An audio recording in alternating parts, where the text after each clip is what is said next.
Hi everyone, let me ask you a question. Have you ever tried to explain what you do to your family and friends and gotten a blank look? Or is fear holding you and your online business back right now? Now, if you answered yes to either of those, you're going to love this month's free newsletter. How do you get a copy?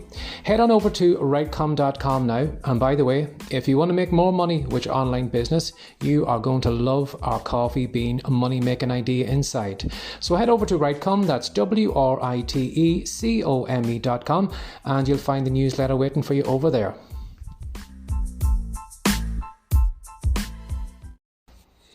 Hi, this is Barry here, and you are very, very welcome to today's podcast episode from writecom.com. And today's podcast episode is entitled, How Profitable Are Children's Picture Books? Now, although it's been a while since the last time I had done a picture book or even sold my picture book course to anyone, someone had just reached out to me the other day on Quora and had asked me that question, how profitable is it to do a picture book?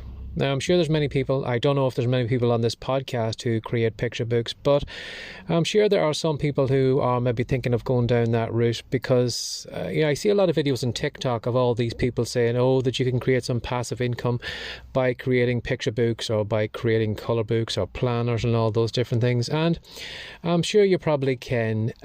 So if you are maybe someone who's seen a video on TikTok recently and is maybe thinking of creating a children's picture book, but you're just not sure if it's the right route to go, I'm just going to give you my kind of 2 cents of what I think you should do, because unfortunately picture books aren't really very profitable. Now, the wrong route that a lot of people go down when they are looking to, create a picture book is probably like most of us. Most of us can't draw, so our probably first option is to go and hire somebody who can illustrate a book for us. We might have maybe an idea of a book or maybe have the kind of text of the book, but we need the pictures to go with it. And a lot of us, unfortunately, go the wrong route of hiring an illustrator. Now, I've got nothing wrong with illustrators because a good illustrator can make an amazing difference to the text of your book. But when you're only starting off, when you think about it, if you are going to spend maybe a couple of $100 creating or a couple of £100 to get someone to create your illustrations, that is money that you are going to have to get back to kind of break even. And the more you spend on the illustrations, the more copies of that book you're going to have to sell before you will, break even. So the first thing I would probably say to someone who is maybe thinking of creating a picture book is to try and get the illustrations created as cheaply as possible. If there's any way you can get it done free, that would be a route I will go down with. Now, you're probably thinking, how can I create picture books how can I create illustrations for my picture book for free? If you hang on to the end of this podcast episode, I'm going to give you a link you can go to, and I'm going to show you how you can actually do it. Now, how would I go ahead trying to, if I was to go down that route, how would I make a picture book kind of business profitable? Now, the first thing I would recommend you do, it's going to be hard in the start because you're going to be starting off with no audience, but what I'd recommend doing is trying to build an audience. Now, if you have maybe a blog or a site where you have some traffic going to it already, that's brilliant. But if you are just starting off at scratch, I would try my very best to build some type of audience, and an audience that I could get in front of regularly. So maybe if you have a TikTok account, I would advertise my book there. I would probably do maybe a couple of videos where I'm flicking through the pages, or maybe even a video of me maybe reading my book, maybe as kind of a bedtime story that maybe somebody could download and listen to or whatever. And I would take that video, I would put it on TikTok, I would put it on YouTube, I would put it on my own site. I would try and put it into as many places as possible to try and get as many eyeballs on me and my books.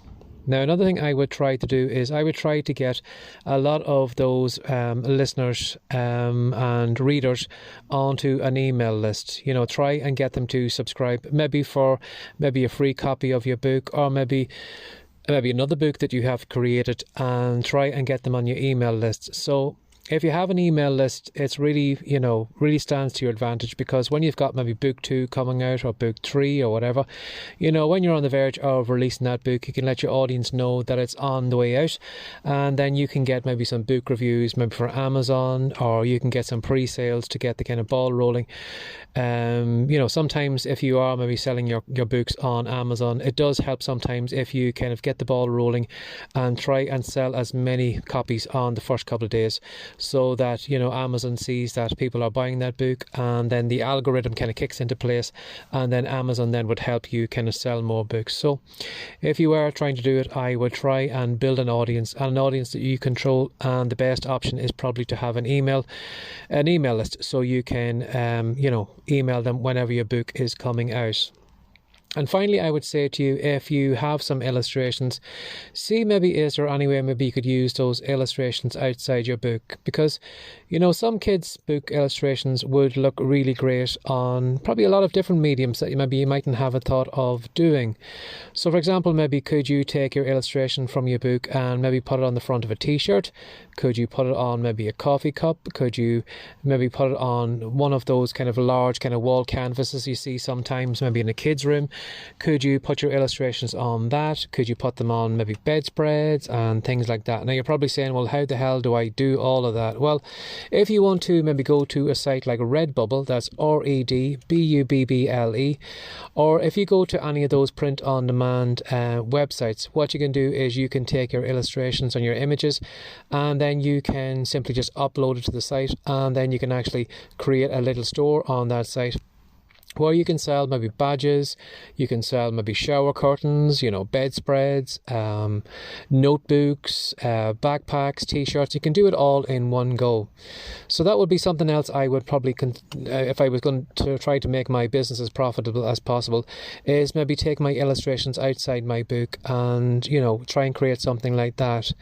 And another thing maybe you could try to do if you were thinking of doing it long term is maybe to create some kind of book club, where maybe for maybe a set fee every month you could charge a membership fee, where they would have access to maybe your books, maybe some maybe some content that you would create, maybe some video content where you can ask you questions or come in contact with you. But it's from some kind of membership thing where people get kind of extra incentives to to stay in contact with you. It doesn't have to be more too expensive. Even a couple of dollars, if you had a couple of readers, a couple of hundred readers maybe every month giving you $1 or $2, it all would add up, and you could always kind of pump that back into your next book. So as I said, creating children's books isn't very profitable, but a lot of people go down the wrong route. They pay a fortune for illustrations, they just create the book and leave it at that, and sometimes they maybe expect sites like Amazon to to promote the books for them, and those sites aren't really interested in promoting your books because they have tons and tons of other people's books on it. So you need to kind of get get the ball rolling and try and do as much promotional work as you can. But if it's something that you are interested in, you could probably make it profitable in the long run. But I would go down those routes of getting the illustrations out of the book, building an email list, maybe trying to create some kind of membership thing, and doing all those different things. Now, if you are looking maybe to create a picture book, I did say I was going to tell you at the end of the podcast how you can actually, create your own your own children's the children's picture book illustration for free. If you want to go bit.ly, go to bit.ly.com. That's bit.ly, and if you go to children's book course, you'll find it will take you directly over to my YouTube channel, and I have a playlist of, I think it's 20 videos that you can watch on that. Now, if that link isn't working, if you want to go to the Writecome blog, which you'll find at Writecome, that's WRITECOME.com, and when you arrive on the blog, if you just maybe look over at the sidebar menu in the most popular posts, you will find that is the most popular post on the site at the moment, and is titled as How to Create a Children's Picture Book for Free. So as I said, if the bit.ly link maybe unfortunately is broken or whatever, or not working, go over to the Writecome site and you will find the post over there on how to create a children's picture book for free. But hopefully I have answered that person's question. Now, I did answer it over in Quora, but I just thought I would take it over to the podcast because I'm just seeing a lot of people who are kind of, promoting things like that on TikTok. And if that's something maybe you're thinking of doing, hopefully maybe I've pointed you in the right direction and saved you some money, or, allowed you to make fewer mistakes than I made in the early days of creating my picture books. Have a lovely day. Bye-bye. Thanks for joining us today. If you'd like more from the Writecome.com podcast, be sure to subscribe now for more tips, tricks, and ideas you can use to make more money from your words. See you in the next episode.